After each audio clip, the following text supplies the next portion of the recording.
गया। Passive voice कैसे बनाओगे? सबसे पहले सब्जेक्ट ढूंढना है, सब्जेक्ट क्या है? ही, और फिर ऑब्जेक्ट, जो काम क्रिया कर रही है वही ऑब्जेक्ट होगा। क्या कर रही है? फुटबॉल खेल रही है ना, फुटबॉल क्या है तुम्हारा? ऑब्जेक्ट। तो जब पैसिव वॉइस बनाते हैं ना तो सब्जेक्ट पीछे जाता है, ऑब्जेक्ट आगे आता है, ठीक है। तो ऑब्जेक्ट को पहले लाओ, यहाँ पर द फुटबॉल लिख सकते हो, द है ना, द फुटबॉल, फुटबॉल, ये ऑब्जेक्ट पहले लिखा। कौन सा टेंस है? पास्ट कंटिन्यूअस टेंस है ना, तो द फुटबॉल, उसके बाद फुटबॉल एक वचन है तो वाज लिखोगे, और इसमें हमने बताया था क्या लगाओगे? प्रेजेंट, प्रेजेंट कंटिन्यूअस और पास्ट कंटिन्यूअस टेंस में हम जो है हेल्पिंग वर्ब उसी टेंस के लेते हैं जब पैसिव वॉइस बनाते हैं, और उसके बाद बीइंग का यूज करते हैं। बी लिखो, उसमें एनजी लगाओ तो बीइंग हो जाएगा। द फुटबॉल वाज बीइंग, क्रिया का तीसरा रूप लिखोगे प्ले का, क्या हो जाएगा? प्ले का प्ले, है ना, प्ले का प्लेड। इतना पैसिव वॉइस बन गया। अब कहाँ पर? तो इन द फील्ड लिख दो, इन द फील्ड, ठीक है। उसके बाद ये वाला जो ऑब्जेक्ट है, ये जो सब्जेक्ट है, इसको ऑब्जेक्ट बनाओगे, क्या हो जाएगा? बाय लगा के ही का हो जाएगा हिम, ठीक है। नहीं समझ में आया? कौन सा टेंस था ये? Past continuous. और present continuous, past continuous tense का जब पैसिव वॉइस बनाते हैं तो बीइंग का प्रयोग करते हैं, और हेल्पिंग वर्ब जो होती है उसी टेंस की होती है। प्रेजेंट कंटिन्यूअस अगर टेंस है, प्रेजेंट कंटिन्यूअस टेंस की हेल्पिंग वर्ब रहेगी, और पास्ट कंटिन्यूअस है तो पास्ट कंटिन्यूअस टेंस की हेल्पिंग वर्ब रहेगी, है ना। इतना समझ में आया? तो पैसिव वॉइस बनाने के लिए ऑब्जेक्ट ढूंढते हैं। ऑब्जेक्ट फुटबॉल था, फुटबॉल पहले लिखे, उसके बाद हेल्पिंग वर्ब वाज लगाए, फिर बीइंग, फिर क्रिया का तीसरा रूप, और इनका फील्ड वैसे रहेगा, और सब्जेक्ट को ऑब्जेक्ट बनाएंगे तो भी बना दिया, उसके पहले बाई का यूज करना है, ठीक है। सब्जेक्ट तो मोहन है, ऑब्जेक्ट क्या है? आसम, ठीक है। तो आसम सबसे पहले आ जाएगा। और टेंस कौन सा है? प्रेजेंट इंडेफिनिट टेंस है, तो यहाँ क्या हो जाएगा? प्रेजेंट कंटिन्यूअस की हेल्पिंग वर्ब लगाओगे, एक टेंस आगे की हेल्पिंग वर्ब लगाना। आ सॉन्ग, सॉन्ग एक वचन था, इसे लगाया, बहुवचन होता तो आर, आई होता तो एम, है ना। आ सॉन्ग इज, उसके बाद क्रिया का तीसरा रूप क्या होता है? सिंग का तीसरा, संग, है ना। और उसके बाद ऑब्जेक्ट लिखोगे, मोहन, ऑब्जेक्ट बनाओगे, ये सब्जेक्ट है, ऑब्जेक्ट बनाओगे, उसके पहले बाई का यूज करोगे तो हो जाएगा बाई मोहन। इसका मतलब हो गया मोहन के द्वारा एक गीत गाया जाता है, ठीक है। दे हैव टेकन द फूड, मतलब वे भोजन कर चुके हैं। कौन सा टेंस है? प्रेजेंट परफेक्ट, प्रेजेंट परफेक्ट है। इसमें ऑब्जेक्ट ढूंढो, ऑब्जेक्ट क्या है? The food. द फूड को सबसे पहले लिखोगे जब पैसिव वॉइस बनाओगे, ठीक है। द फूड हमने सबसे पहले लिख दिया। उसके बाद द फूड एक वचन होता है कि बहुवचन? एक वचन होता है। टेंस कौन सा है? Present perfect. हेल्पिंग वर्ब किसकी लगाओगे? प्रेजेंट परफेक्ट कंटिन्यूअस टेंस की। क्या होती है हेल्पिंग वर्ब? एक वचन के साथ क्या लगाते हैं? हैज बीन, ठीक है। तो हैज बीन लिख दोगे, द फूड हैज बीन। उसके बाद क्रिया का तीसरा रूप टेकन, तो तीसरा रूप होता है तो टेकन हो गया। उसके बाद बाई, बाई का यूज करोगे, बाई, और फिर दे का क्या हो जाएगा? देम। इसी तरीके से बनाए हो? हाँ, इसी तरीके से बनाना। They have taken the food, मतलब उन्होंने भोजन कर लिया है, तो पैसिव वॉइस बना, the food has been taken by them. रघुवीर हैज कंप्लीटेड द होमवर्क, मतलब रघुवीर ने होमवर्क कर लिया है। तो ऑब्जेक्ट इसमें क्या है बताओ? क्या है ऑब्जेक्ट? द होमवर्क, है ना। तो द होमवर्क लिखोगे सबसे पहले जब पैसिव वॉइस बनाओगे, होम, उसके बाद वर्क। द होमवर्क लिख दिया। कौन सा टेंस है? Present perfect. हेल्पिंग वर्ब किसकी लगाओगे? प्रेजेंट परफेक्ट कंटिन्यूअस की। क्या लगेगा? Has been. क्रिया का तीसरा रूप कंप्लीटेड, कंप्लीटेड किसके द्वारा? रघुवीर के द्वारा, ठीक है। रघुवीर लिख दो उसके बाद, ठीक है। तो क्या? The homework has been completed by रघुवीर, मतलब रघुवीर के द्वारा जो होमवर्क है पूरा किया जा चुका है, ठीक है। She does not speak Hindi, object क्या है? हिंदी। तो हिंदी को सबसे पहले लाओगे, हिंदी, हिंदी लाया, उसके बाद नेगेटिव है तो हम हेल्पिंग वर्ब कौन सी लगाएंगे? कौन सा टेंस है? प्रेजेंट इंडेफिनिट टेंस है, हेल्पिंग वर्ब प्रेजेंट कंटीन्यूअस की।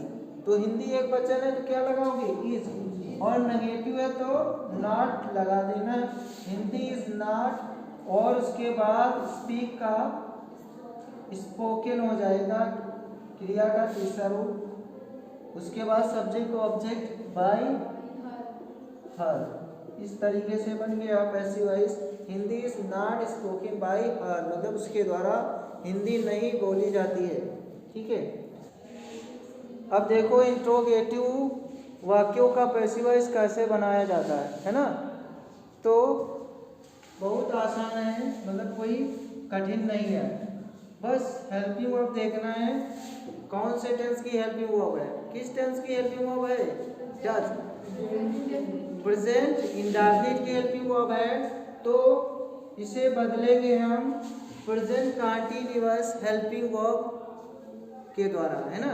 यानी इस हेल्पिंग वर्ब की जगह प्रेजेंट कंटीन्यूअस टेंस की हेल्पिंग वर्ब लगाना है, वो भी सब्जेक्ट के अनुसार। पहले सब्जेक्ट ही लिख लेते हैं। सब्जेक्ट क्या है इसमें?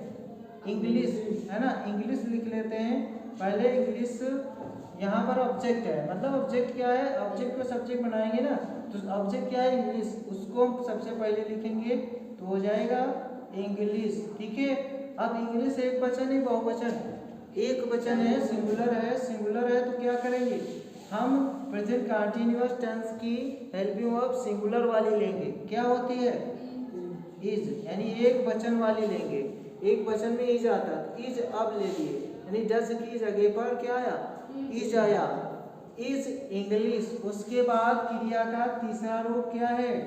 स्पीक का स्पोकन हो जाएगा, और फिर उसके बाद बाई, और फिर जो भी सब्जेक्ट होगा उसको ऑब्जेक्ट बनाएंगे, क्या हो जाएगा? हिम होगा कि हिज होगा? हिम होगा।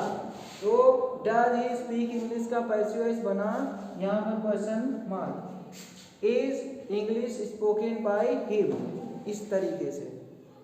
तो क्या करना है कि हेल्पिंग वर्ब देखना है, हेल्पिंग वर्ब को बदलना है अगले वाले टेंस की हेल्पिंग वर्ब के द्वारा, है ना, वही सब्जेक्ट के अकॉर्डिंग। सब्जेक्ट एक वचन है तो इज हो जाता, बहुवचन होता तो आर, आई होता तो एम हो जाता, है ना, ऐसे होता। तो इस प्रकार से बन गया। अब इसको बनाओ, यहाँ पर जो है क्वेश्चन वर्ड दिया गया है। अब क्या करोगे? ऑब्जेक्ट पहले ढूंढ लो, ठीक है, या फिर वेन को हम सबसे पहले ऐसे ही लिख देते हैं, ठीक है। वेन से कोई मतलब नहीं है, वेन से कोई मतलब नहीं है, हम ऑब्जेक्ट ढूंढेंगे। यहाँ पर ऑब्जेक्ट क्या है? The book, the book object है। द बुक, ये बुक्स है, यहाँ पर ज़्यादा है तो ये बुक्स ज़्यादा हैं। अब हम, ये कौन सा टेंस है? फ्यूचर इंडेफिनिट टेंस, है ना। इसके आगे कौन सा टेंस पड़ता है? Future continuous. उसमें हेल्पिंग वर्ब क्या होती है? शैल बी और विल बी, है ना। शैल और विल तो इसमें होता है फ्यूचर इंडेफिनिट में, शैल बी और विल बी फ्यूचर कंटीन्यूअस, है ना। तो फ्यूचर कंटीन्यूअस की हेल्पिंग वर्ब लगाएंगे, लेकिन व्हेन के बाद एक ही हेल्पिंग वर्ब लगाना है। कौन सी? यहाँ था बुक्स, यहाँ केवल विल लगाओ, है ना।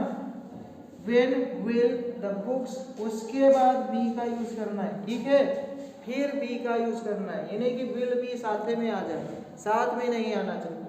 When will the books be, और उसके बाद क्रिया का तीसरा रूप, क्रिया क्या है? बाय, हो जाएगा बाय, ठीक है, बाट हो जाएगा, फिर बाय लगाकर सब्जेक्ट लिखोगे, तो बाय, उसके बाद सब्जेक्ट को ऑब्जेक्ट बनाया, हो गया मी, और ये क्वेश्चन मार्क। तो इस प्रकार से when will the books be bought by me, मतलब मेरे द्वारा किताबें कब खरीदी जाएंगी। अब हु वाले का पैसिव वॉइस कैसे बनाएंगे ना, तो हु का स्ट्रक्चर एक्टिव वॉइस में ऐसा रहेगा। हु हेल्पिंग वर्ब, अगर हेल्पिंग वर्ब होती है तो हेल्पिंग वर्ब, उसके बाद वर्ब, और उसके बाद है ऑब्जेक्ट, ठीक है। इस तरीके से एक्टिव वॉइस में होता है। जब पैसिव वॉइस बनाओगे तो हु को बना दोगे बाय हु, हु को क्या बनाओगे, बाय हु। उसके बाद हेल्पिंग वर्ब लिखोगे, ठीक है। हेल्पिंग वर्ब के बाद ऑब्जेक्ट है ना, जिस जो भी ऑब्जेक्ट हो उसको लिखना। फिर क्रिया का तीसरा रूप V3 और फिर अदर वर्ड जो भी बचे वो लिख देना। यानी इस वाले स्ट्रक्चर के जैसा अगर है तो इस वाले स्ट्रक्चर के जैसा बनेगा। तो यहाँ जैसे तुम्हें अंग्रेजी कौन पढ़ाता है, तो हु आया है, हु को हम क्या बनाएंगे, बाय हु। तो इसको बाय हु बना दो, बाय हु बना दिया, हु को बाय हु बना दिया। और उसके बाद हम क्या करेंगे, हेल्पिंग वर्ब लिखेंगे। कौन सा टेंस है ये, प्रेजेंट इंडेफिनिट टेंस है। तो हम प्रेजेंट कंटीन्यूअस की हेल्पिंग वर्ब लगाएंगे। पहले हु को बना दिए बाय हु, उसके बाद आर लिखेंगे, उसके बाद यू ऑब्जेक्ट को सब्जेक्ट बनाएंगे, तो बाय हुम आर यू।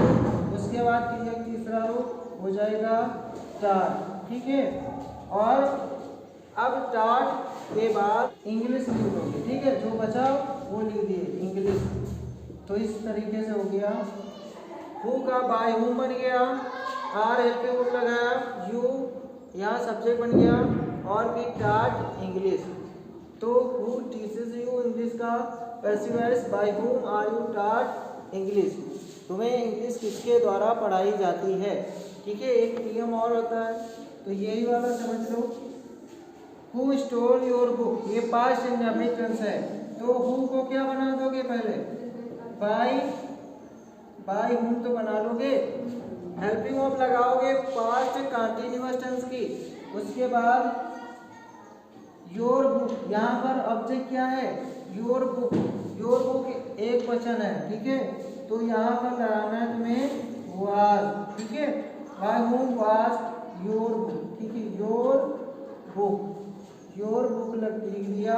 उसके बाद क्रिया तीसरा रूप स्टोल का स्टोल का हो गया स्टोलन। तो हु स्टोल योर बुक का पैसिव वॉइस बना, by whom was your book stolen, है ना। तो इसी स्ट्रक्चर से बनाना है।